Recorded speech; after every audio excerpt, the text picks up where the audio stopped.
इस लेक्चर में हम क्लास 9th की मैथ का chapter number 2 introduction to linear polynomial को कंप्लीट थ्योरी एंड कॉन्सेप्ट्स के साथ पढ़ेंगे। ये एक सिंगल लेक्चर सफिशिएंट होगा इस लेक्चर को पूरी तरीके से समझने के लिए। हमें पता है किसी भी सर्कल का एरिया का फॉर्मूला होता है पाई आर स्क्वायर। अगर हम एक सर्कल ड्रॉ करें जिसकी रेडियस 3 सेंटीमीटर हो और इसका अगर हम एरिया निकालने जाएं तो इसका एरिया निकल के आ जाएगा पाई मल्टीप्लाई बाय 3 स्क्वायर। ऐसे ही अगर हम एक और सर्कल ड्रॉ करें जिसकी रेडियस 5 सेंटीमीटर हो और इसका अगर हम एरिया निकालने जाएं तो इसका एरिया निकल के आ जाएगा पाई मल्टीप्लाई बाय 5 स्क्वायर। ऐसे ही अगर हम एक और सर्कल ड्रॉ करें जिसकी रेडियस 7 सेंटीमीटर हो तो इसका एरिया अगर हम निकालेंगे तो इसका एरिया निकल के आ जाएगा पाई मल्टीप्लाइड बाय 7 का स्क्वायर। अगर हम इन तीनों सर्कल के एरिया को अच्छे से एनालाइज करेंगे तो हम देखेंगे कि तीनों सर्कल में जो पाई की वैल्यू है वो चेंज नहीं हो रही है, हर जगह पाई की वैल्यू ऐसे ही है।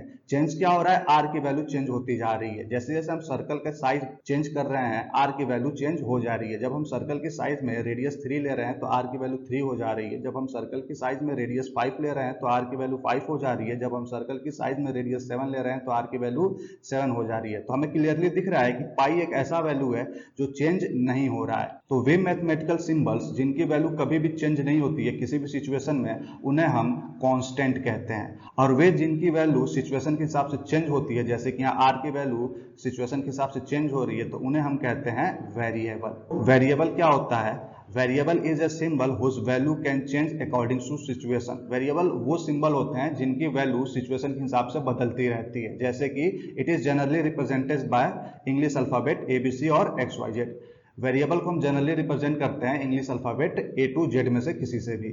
सेम इसी तरीके से कांस्टेंट क्या होता है? A constant is a number whose value never change. Constant वे नंबर होते हैं जिनकी वैल्यू कभी भी चेंज नहीं होती है, जैसे कि सभी काउंटिंग नंबर या पाई या फिर ई, इनकी वैल्यू कभी भी चेंज नहीं होती है चाहे सिचुएशन जो भी हो। चलिए समझते हैं कि अलजेब्रिक एक्सप्रेशन क्या होता है। एग्जांपल देखते हैं। एग्जांपल दिया गया है 3x + 5x - 24y² + 1। तो क्लियरली हम देख रहे हैं कि इसमें कुछ वेरिएबल हैं, जैसे कि यहाँ पे ये x वेरिएबल है, ये भी x वेरिएबल है और यहाँ पे y वेरिएबल है। कुछ कांस्टेंट भी हैं, जैसे कि यहाँ पे ये 3 कांस्टेंट है, +5 कांस्टेंट है, -24 कांस्टेंट है और 1 कांस्टेंट है। तो हम देख रहे हैं कि ये जो मैथमेटिकल एक्सप्रेशन है इसमें कंबाइंड है वेरिएबल और कांस्टेंट का, और वेरिएबल कांस्टेंट किससे ज्वाइंट हुए हैं तो हम देख रहे हैं कि यहाँ पे कुछ सिंबल है प्लस माइनस प्लस।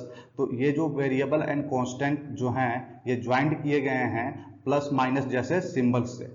तो ऐसे मैथमेटिकल एक्सप्रेशन जो कॉम्बिनेशन होते हैं वेरिएबल के, कांस्टेंट के और ज्वाइंट किए गए होते हैं प्लस माइनस या मल्टीप्लाई एंड डिवाइड से, तो इस तरीके के मैथमेटिकल एक्सप्रेशन को ही हम कहते हैं अलजेब्रिक एक्सप्रेशन। अब बात करते हैं कि पॉलिनोमियल क्या कहलाता है। It is an algebraic expression where the power of the variable should be a whole number. ये एक ऐसा अलजेब्रिक एक्सप्रेशन होता है जिसमें जो भी वेरिएबल दिया गया है उस वेरिएबल का पावर होल नंबर होना चाहिए। जैसे कि एग्जांपल से समझते हैं, ये एक अलजेब्रिक एक्सप्रेशन दिया गया है और हमें चेक करना है कि क्या ये पॉलिनोमियल है या नहीं है। तो हम क्या चेक करेंगे, जितने भी वेरिएबल दिए गए हैं उनके वेरिएबल का पावर चेक करेंगे, वो पावर होल नंबर होना चाहिए। जैसे कि यहाँ पे वेरिएबल x है और इस x का पावर 2 दिया गया है, यहाँ पे वेरिएबल x है और इस x का पावर कुछ नहीं है मतलब पावर 1 है। तो यहाँ पे भी x का पावर 2 जो कि एक होल नंबर है और यहाँ पे भी x का पावर 1 जो कि एक होल नंबर है। तो एक वेरिएबल की जो भी पावर है वो होल नंबर है, इसलिए ये एक पॉलिनोमियल कहलाएगा। ऐसे ही अगर दूसरा एग्जांपल से हम समझें तो यहाँ पे भी हमें ये मैथमेटिकल एक्सप्रेशन दिया गया है, बेसिकली अलजेब्रिक एक्सप्रेशन दिया गया है जिसमें हमें चेक करना है कि क्या ये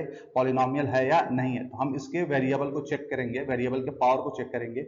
तो यहाँ पे जो वेरिएबल x है इसका पावर 3 और 3 एक होल नंबर है। यहाँ पे भी जो वेरिएबल दिया गया x इसका पावर 2 है और ये भी एक होल नंबर है। यहाँ पे भी जो वेरिएबल x दिया गया इसका पावर कुछ नहीं है मतलब 1 है और 1 भी एक होल नंबर है। तो हम देख रहे हैं कि वेरिएबल की जितने भी पावर हैं सबके सब होल नंबर है, इसलिए ये भी एक पॉलिनोमियल कहलाएगा।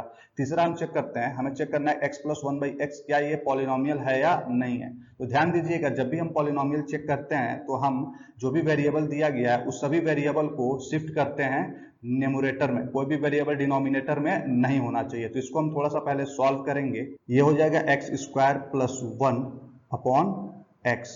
इसको थोड़ा सा अगर हम सॉल्व करें तो ये हो जाएगा x² + 1, डिनोमिनेटर में है x की पावर 1, इसको अगर हम न्यूमरेटर में लेके आएंगे तो ये हो जाएगा x⁻⁻1। x to the power -1 से इसमें अगर हम मल्टीप्लाई करेंगे तो ये आ जाएगा x की power 1 plus x to the power -1। अब हम देख रहे हैं जितनी भी वेरिएबल है ये न्यूमरेटर में आ गया है। अब हम इसके पावर को चेक करेंगे। तो यहाँ पे पहला वाला x है, इसकी पावर 1 है जो कि एक होल नंबर है जो सही है, बट यहाँ दूसरा वाला जो x है इसकी पावर -1 आ जा रहा है जो कि होल नंबर नहीं है, इसलिए ये एक नॉट पॉलिनोमियल होगी, पॉलिनोमियल नहीं कहलाएगा। ऐसी अगर हम एक और एग्जांपल से समझते हैं, जैसा कि मैंने अभी बताया कि जब भी हम पॉलिनोमियल चेक करने जाएंगे तो सभी के सभी वेरिएबल को हम न्यूमरेटर में शिफ्ट करेंगे, कोई भी वेरिएबल डिनोमिनेटर में नहीं होना चाहिए। तो इसको भी हम थोड़ा सा पहले सॉल्व करेंगे। जब हम इसको सॉल्व करेंगे x-1 और x-3 को जब हम सॉल्व करते हैं, मल्टीप्लाई करते हैं, तो ये आ जाता है x square minus 3x minus x plus 3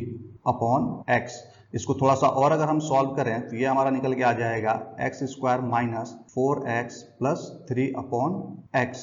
अभी भी हम देख रहे हैं कि जो वेरिएबल है वो डिनोमिनेटर में है, इसको हम न्यूमरेटर में जब शिफ्ट करेंगे तो ये हो जाएगा x square minus 4x plus 3 x की पावर 1। x की पावर 1 से हम इस ब्रैकेट में मल्टीप्लाई करेंगे तो ये हो जाएगी x की पावर 1 माइनस 4 प्लस 3x की पावर माइनस 1। अब हम इसके वेरिएबल के पावर को देखते हैं कि ये होल नंबर है या नहीं है। तो यहाँ पे वेरिएबल x है, इसकी पावर 1 है, 1 होल नंबर है।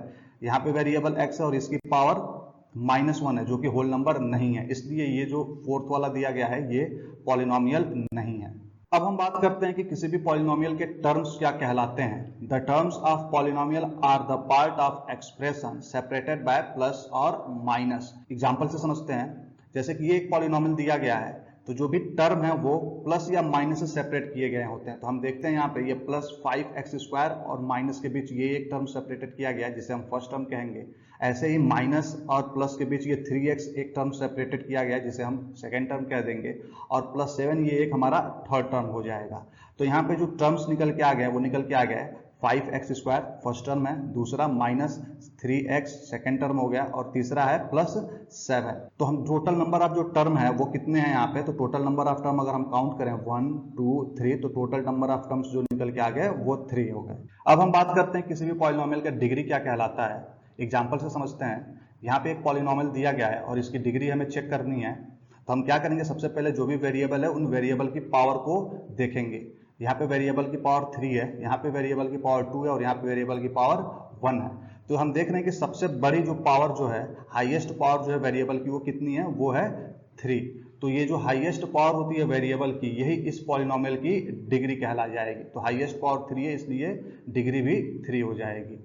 The degree of the polynomial is the highest power of variable in the polynomial. जो भी पॉलिनोमियल में वेरिएबल की हाईएस्ट पावर होती है वही उस पॉलिनोमियल की डिग्री कहलाती है। जैसे कि इस एग्जांपल में x की हाईएस्ट पावर 3 है, इसलिए इस पॉलिनोमियल की डिग्री 3 कहलाएगी। चलिए अब समझते हैं कि पॉलिनोमियल के कितने टाइप्स होते हैं। तो देखिए, किसी भी पॉलिनोमियल को दो तरीके से क्लासिफाइड किया गया है। पहला उन पॉलिनोमियल के नंबर ऑफ डिग्री के बेस पे और दूसरा नंबर ऑफ टर्म के बेस पे। तो सबसे पहले हम समझते हैं कि किसी भी पॉलिनोमियल को डिग्री के बेस पे कितने तरीके से क्लासिफाइड किया गया है। तो देखिए, अगर किसी पॉलिनोमियल में डिग्री 1 है तो उस पॉलिनोमियल को हम कह देते हैं कांस्टेंट पॉलिनोमियल। जैसे कि एग्जांपल है 5। यहाँ पे हम देखेंगे कि ये जो 5 है, सिंगल 5 लिखा गया। अगर कोई भी टर्म जो है कांस्टेंट टर्म है, जिसमें कोई भी वेरिएबल अगर आपको नहीं दिख रहा हो तो उसमें हम कोई भी एक वेरिएबल लगा सकते हैं, बस उसकी जो पावर है वो पावर 0 कर देंगे। तो जैसे ही हम इसकी पावर 0 करते हैं और इसमें वेरिएबल की हाईएस्ट पावर चेक करेंगे तो हाईएस्ट पावर 0 ही निकल के आती है, और जिस पॉलिनोमियल की डिग्री 0 होती है उसे हम कांस्टेंट पॉलिनोमियल कहते हैं। सेम इसी तरीके से अगर हम किसी पॉलिनोमियल की डिग्री 1 देखते हैं तो उस पॉलिनोमियल को हम लीनियर पॉलिनोमियल कह देंगे। अगर किसी पॉलिनोमियल की डिग्री 2 होती है तो उस पॉलिनोमियल को हम क्वाड्रेटिक पॉलिनोमियल कहते हैं। जिस पॉलिनोमियल की डिग्री 3 होती है उस पॉलिनोमियल को हम क्यूबिक पॉलिनोमियल कहते हैं। जिस पॉलिनोमियल की डिग्री 4 होती है उस पॉलिनोमियल को हम बाई क्वाड्रेटिक पॉलिनोमियल कहते हैं। जिस पॉलिनोमियल की डिग्री 5 होती है उस पॉलिनोमियल को हम क्विंटिक पॉलिनोमियल कहते हैं। तो कुछ इस तरीके से पॉलिनोमियल को क्लासिफाइड किया गया है उसके डिग्री के बेस पे। अगली स्लाइड में हम समझते हैं कि किसी पॉलिनोमियल को क्लासिफाइड कैसे किया गया उसके टर्म के बेस पे। अगर किसी पॉलिनोमियल में सिंगल टर्म है तो उस पॉलिनोमियल को हम कह देते हैं मोनोमियल। देखिए यहाँ पे ये सिंगल टर्म है। ऐसे ही अगर किसी पॉलिनोमियल में 2 टर्म है तो उस पॉलिनोमियल को हम कह देते हैं बाइनोमियल। जैसे कि यहाँ पे 3x एक टर्म हो गया और एक टर्म 2 हो गया, तो ये 2 टर्म है इसलिए इसे हम बाइनोमियल कहते हैं। अगर किसी पॉलिनोमियल में 3 टर्म है तो उसे हम ट्राइनोमियल कह देंगे। अगर किसी पॉलिनोमियल में नंबर ऑफ टर्म जो है वो 4 है तो उसे हम क्वाड्रिनोमियल कहते हैं।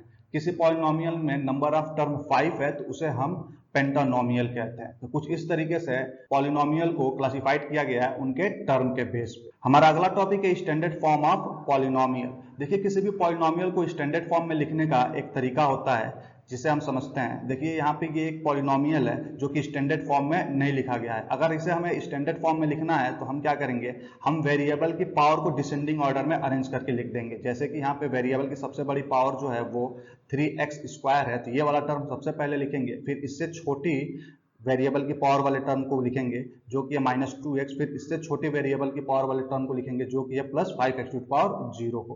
तो इस तरीके से हम किसी भी पॉलिनोमियल को स्टैंडर्ड फॉर्म में लिखते हैं। आइए एक और एग्जांपल से समझते हैं। यहाँ पे ये एक पॉलिनोमियल दिया गया है जो कि स्टैंडर्ड फॉर्म में नहीं है। इसे हमें स्टैंडर्ड फॉर्म में लिखना है तो हम क्या करेंगे, सबसे पहले उस टर्म को लिखेंगे जिसके वेरिएबल की पावर सबसे ज्यादा है जो कि है +x⁵।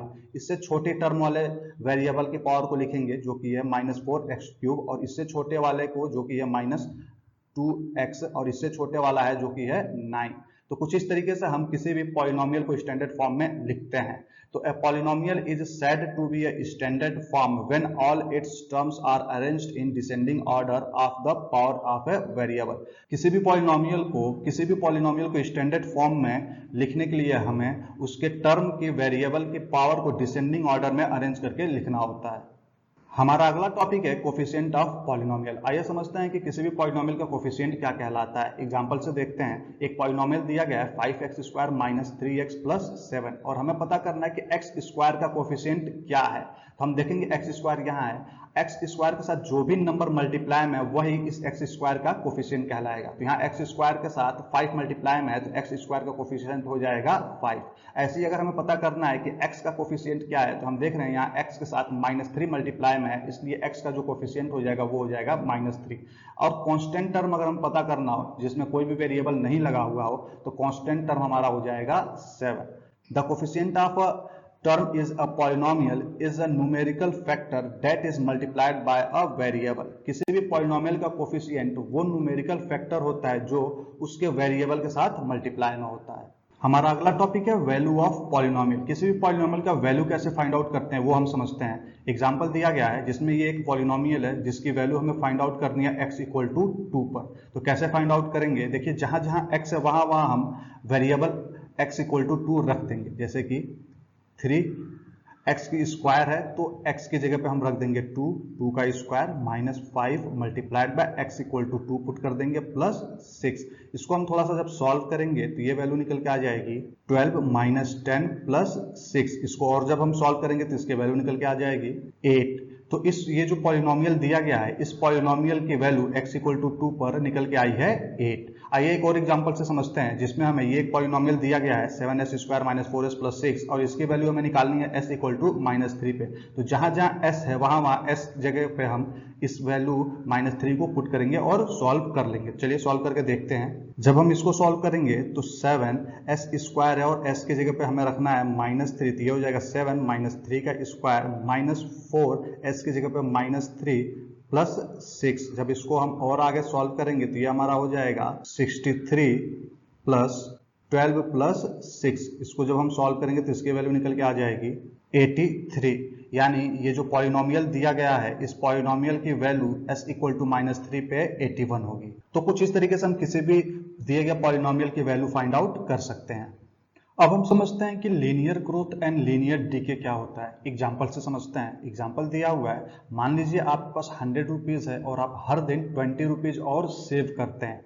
तो फर्स्ट डे की आपके पास सेविंग हो जाएगी 100 आपके पहले से था, 20 आपने पहले दिन सेव किया तो ये हो जाएगी 120 रुपीज़। सेम इसी तरीके से सेकेंड डे की सेविंग आपकी हो जाएगी 120 रुपीज़, आपने पहले से सेव किया हुआ है और 20 आज सेव किया तो टोटल आपके पास 140 रुपीज़ हो जाएगी। थर्ड डे जब आप देखेंगे तो 140 आपने पहले सेव किया हुआ और 20 रुपीज़ आज आपने सेव किया तो टोटल 160 रुपीज़ आज की सेविंग हो जाएगी। ऐसे ही फोर्थ डे जब आप सेविंग निकालेंगे तो 160 आपने पहले ही सेव किया हुआ है और 20 रुपीज आज आपने सेव किया है, तो टोटल आज की सेविंग हो गई, आज तक की सेविंग हो गई 180 रुपीज। तो जब हम इस सेविंग को क्लियरली अच्छे से देखेंगे, एनालाइज करेंगे, तो हम देख रहे हैं कि हर दिन आपकी ग्रोथ जो हो रही है वो 20 रुपीज की ग्रोथ हो रही है। अगर सेम अमाउंट से ग्रोथ हो रही हो तो इस टाइप के ग्रोथ को हम कहते हैं लीनियर ग्रोथ। एक और एग्जांपल से समझते हैं। सपोज आपके पास टोटल 100 लीटर वाटर है और हर दिन आप 10 लीटर वाटर यूज कर रहे हैं। तो पहले दिन जब आप 10 लीटर वाटर यूज करेंगे तो कितना आपके पास वाटर बचेगा, वो बचेगा 90 लीटर। सेकेंड डे आपके पास वाटर बचेगी 80 लीटर, थर्ड डे आपके पास वाटर बचेगी 70 लीटर और फोर्थ डे आपके पास वाटर बचेगी 60 लीटर। तो क्लियरली जब हम देख रहे हैं तो हर दिन जो डिक्रीज हो रही है वो 10 लीटर की डिक्रीज हो रही है। तो जब भी सेम अमाउंट से वैल्यू कम हो रही हो तो इस टाइप को हम कहते हैं लीनियर डीके। हमारा अगला टॉपिक है ग्राफ ऑफ लीनियर पॉलिनोमियल। आइए अब सीखते हैं कि किसी भी लीनियर पॉलिनोमियल का ग्राफ कैसे प्लॉट किया जाता है। जैसे कि यहाँ पे 3 लीनियर पॉलिनोमियल दिए गए हैं और इन तीनों लीनियर पॉलिनोमियल का ग्राफ प्लॉट करके हम सीखते हैं। तो कैसे प्लॉट करेंगे, हम क्या करेंगे कि हर एक पॉलिनोमियल से 2 कोऑर्डिनेट्स फाइंड आउट करेंगे। कोऑर्डिनेट कैसे फाइंड आउट करेंगे, हम x की अलग अलग वैल्यू पुट करेंगे और वहां से y की वैल्यू निकालेंगे। हम पहले x की कोई भी एक वैल्यू पुट करेंगे और इसे सॉल्व करेंगे, वहां से पहले y की वैल्यू निकल जाएगी। फिर हम x की कोई दूसरी वैल्यू यहाँ पुट करेंगे और इसे सॉल्व करेंगे और फिर से हमें y की दूसरी वैल्यू निकल जाएगी। x की हम कोई भी वैल्यू पुट करके y की भी वैल्यू निकाल सकते हैं। बस यहाँ ध्यान ये दीजिएगा कि x की वही वैल्यू पुट करिएगा जिससे इसे सॉल्व करने पे y की जो वैल्यू है वो कोई इंटीजर आए, y की वैल्यू फ्रैक्शन या डेसिमल में ना आए। अगर y की वैल्यू फ्रैक्शन या डेसिमल में आती है तो उसे इस ग्राफ में प्लॉट करना थोड़ा मुश्किल होता है। तो सबसे पहले अगर मैं x = 0 पुट करता हूं इस इक्वेशन में और y को सॉल्व करता हूं तो 3x पे 0 पुट कर दिया -1, तो इसे जब हम सॉल्व किया तो y की वैल्यू आ गई -1। अगर हम इसी इक्वेशन में x = 2 पुट कर दें और इसे सॉल्व करें तो 3x पे 2 पुट कर दिया -1, तो इसे जब हमने सॉल्व किया तो y की वैल्यू निकल के आ गई 5। तो इसके कोऑर्डिनेट्स क्या आ जाएंगे, ध्यान दीजिएगा। जब हमने x = 0 पुट किया तो y की वैल्यू क्या आई -1, तो फर्स्ट कोऑर्डिनेट निकल के आ गई x = 0 और y = -1। जब हमने x = 2 पुट किया तो y की वैल्यू निकल के आ गई 5, तो सेकंड कोऑर्डिनेट हो जाएगा 2, 5। सेम इसी तरीके से अगर हम इस इक्वेशन में x = 0 पुट करके इसे सॉल्व करें तो x = 0 जब हम पुट करेंगे तो 3 × x = 0, तो y की वैल्यू निकल के आ गई 0। अगर हम इसी पॉलिनोमियल में x = 1 पुट कर देते हैं तो y = 3 × x की जगह पर हमने 1 पुट कर दिया तो y = 3 वैल्यू आ जाती है। तो इसके कोऑर्डिनेट निकल के आ जाते हैं। यहाँ ध्यान दीजिएगा, x = जब हमने 0 पुट किया तो y की वैल्यू 0 निकल के आ गई, तो फर्स्ट कोऑर्डिनेट निकल के आ गया 0, 0। जब हमने x = 1 पुट किया तो y की वैल्यू 3 निकल के आई, तो जो सेकंड कोऑर्डिनेट निकल के आया वो निकल के आया 1, 3। सेम इसी तरीके से जब हम इस पॉलिनोमियल में x = 0 पुट करते हैं और y = जब सॉल्व करना शुरू करते हैं तो 2x = 0 पुट कर दिया +3, तो y = निकल के आ गया 3। सेम इसी पॉलिनोमियल में जब हम x = अगर 1 पुट कर देते हैं तो y = 2 × x = 1 पुट कर दिया +3, इसे जब हमने सॉल्व किया तो ये निकल के आ गया y = 5। तो इसके कोऑर्डिनेट हो गए, जब हमने x = 0 पुट किया था तो y = 3 आया था, तो पहला कोऑर्डिनेट हो गया 0, 3। जब हमने x = 1 पुट किया था तो y = 5 आया था, तो सेकंड कोऑर्डिनेट निकल के आ गया 1, 5। अब हम क्या करेंगे, ये दोनों पॉइंट्स को इस ग्राफ में प्लॉट करेंगे और दोनों पॉइंट्स को आपस में मिला देंगे, एक स्ट्रेट लाइन मिलके आएगा। तो चलिए प्लॉट करते हैं। तो जो फर्स्ट कोऑर्डिनेट है वो है 0, -1, तो ये यहाँ आएगा 0, -1। ये हमारा पॉइंट रिप्रेजेंट करता है 0, -1 को। सेकंड पॉइंट है 2, 5, तो 2, 5 जब हम प्लॉट करेंगे तो ये आ जाएगा यहाँ हमारा 2, 5। फिर हम क्या करेंगे, इन दोनों पॉइंट्स को आपस में मिला देंगे। जब दोनों पॉइंट्स को आपस में मिलाते हैं तो ये एक स्ट्रेट लाइन आता है, यानी यही जो स्ट्रेट लाइन है रिप्रेजेंट करता है पॉलिनोमियल y = 3x - 1 का ग्राफ। ऐसे ही हम पॉलिनोमियल y = 3x का ग्राफ प्लॉट करेंगे। उसके लिए हम क्या करेंगे, जो हमने 2 कोऑर्डिनेट निकाले हुए ये दोनों कोऑर्डिनेट्स को रिप्रेजेंट करेंगे इस ग्राफ पे। तो पहला कोऑर्डिनेट है 0, 0, 0, 0 यहाँ कहीं आएगा और दूसरा पॉइंट है 1, 3, 1, 3 यहाँ कहीं आएगा। ठीक है, तो ये दोनों पॉइंट्स को जब हम मिलाएंगे तो ये भी एक स्ट्रेट लाइन निकल के आएगा। तो ये जो स्ट्रेट लाइन, रेड कलर वाला जो स्ट्रेट लाइन है, ये रिप्रेजेंट कर रहा है y = 3x के ग्राफ। y = 2x + 3 के ग्राफ जब हम रिप्रेजेंट करने जाएंगे तो इसकी हेल्प से जो हमने कोऑर्डिनेट निकाले थे 0, 3 और 1, 5, इसको हम पहले प्लॉट करेंगे इस ग्राफ में। तो पहला पॉइंट है 0,3, तो 0,3 है वो यहाँ निकल के आया, ये पॉइंट रिप्रेजेंट कर रहा है 0,3 को, और 1,5 जो है वो यहाँ रिप्रेजेंट कर रहा है, ये पॉइंट है जो 1,5 को रिप्रेजेंट कर रहा है। हम इन दोनों पॉइंट्स को मिला देंगे तो ये भी एक हमारा स्ट्रेट लाइन मिलके आ रहा है, और ये जो येलो वाला स्ट्रेट लाइन है ये रिप्रेजेंट कर रहा है y = 2x के ग्राफ को। तो कुछ इस तरीके से हम किसी भी लीनियर पॉलिनोमियल का ग्राफ प्लॉट कर सकते हैं।